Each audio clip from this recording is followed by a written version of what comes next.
A group of students created a petition to reinstate slavery, sending shockwaves and frustrations throughout the Park Hill School District. It happened last Thursday at Park Hill South High School.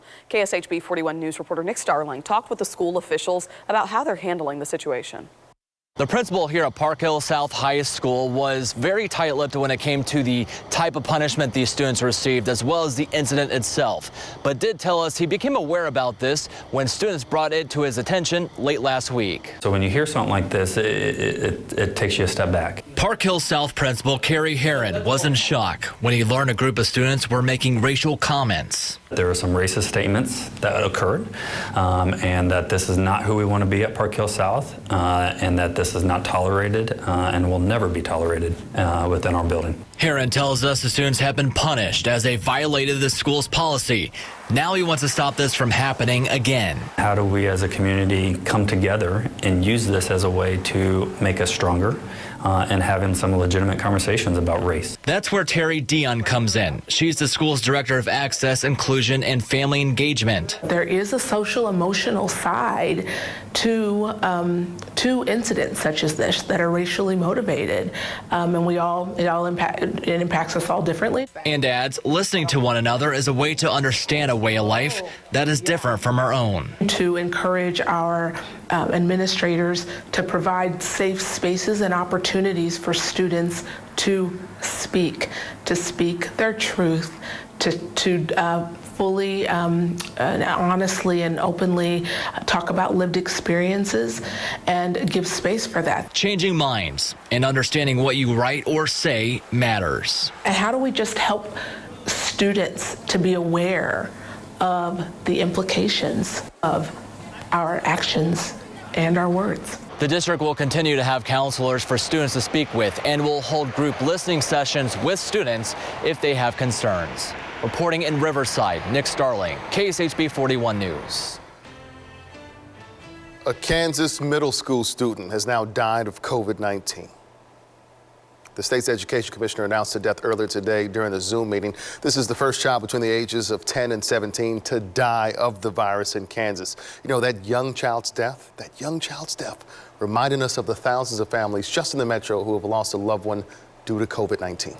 Tonight, we're continuing our New to America series to show you the America you know and the America you might not. It's our goal to provide perspectives from different people and different viewpoints. Those who have lost someone to the virus say it's harder for them to process because they are reliving the trauma every day. Take a listen.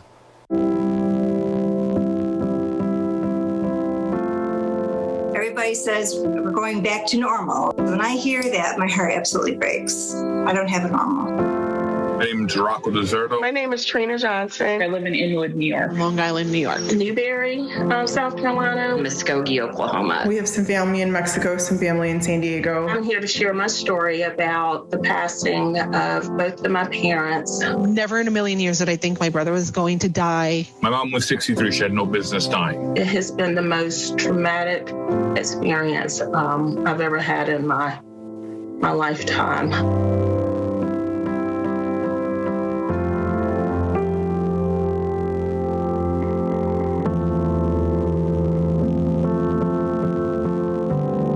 I always tell people my mom would walk 60 miles with 2 broken legs just to get us a glass of water. Within a day of being in the hospital, she was in a ventilator.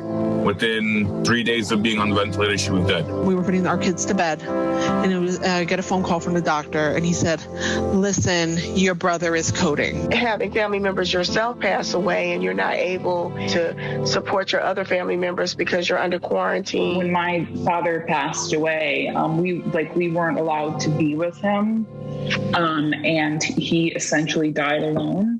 Her casket did not break the border of the church. She could not be in a church. There are still moments where I feel like it's like it almost never happened because it was so surreal.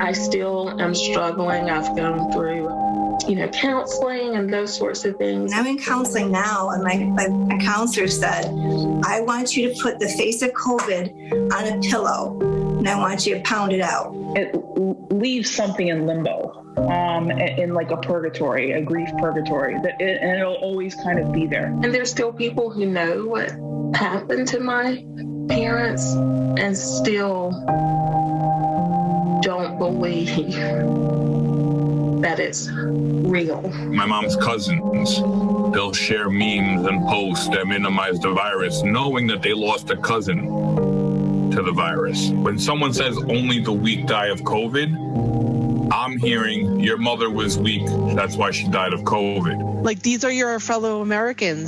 These are your neighbors. These are real families who've lost someone. Imagine you lost someone to a heart attack, and then for the rest of your life, you're just hearing people say heart attacks are fake. No one actually dies from heart attacks. We talk about COVID at least 100 times a day. You know, it's just never ending. I don't know how we just have a heartless society, and it's crazy.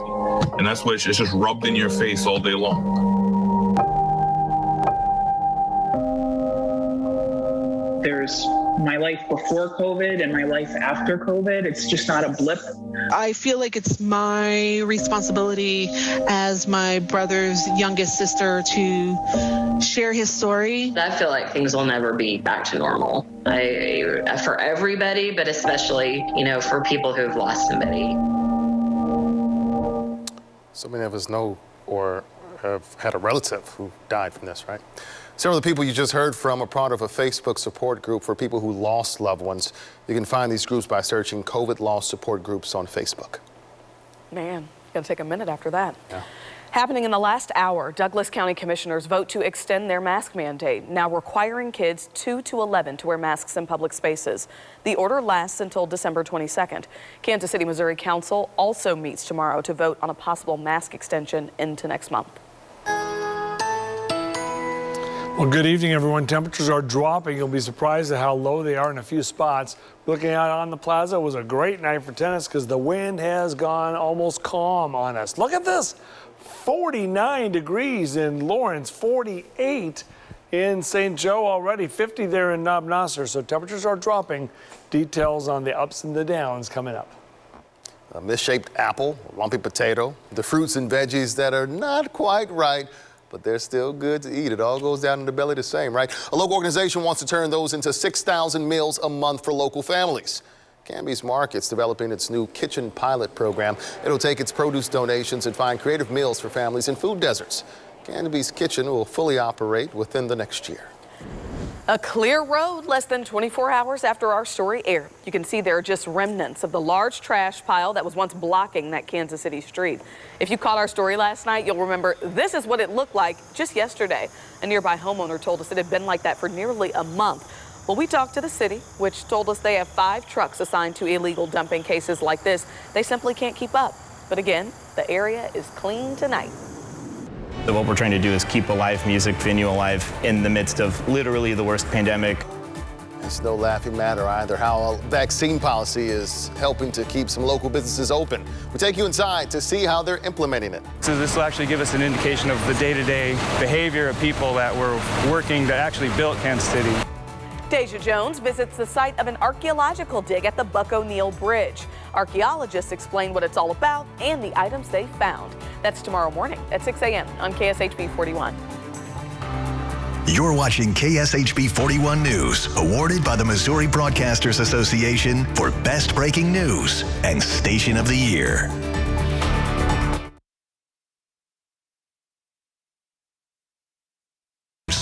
New at 10, no shoes, no shirt. Now, no vaccine or negative test, no service. A comedy club in North Kansas City believes it's all the same, so why not add on a proof of vaccine requirement to this?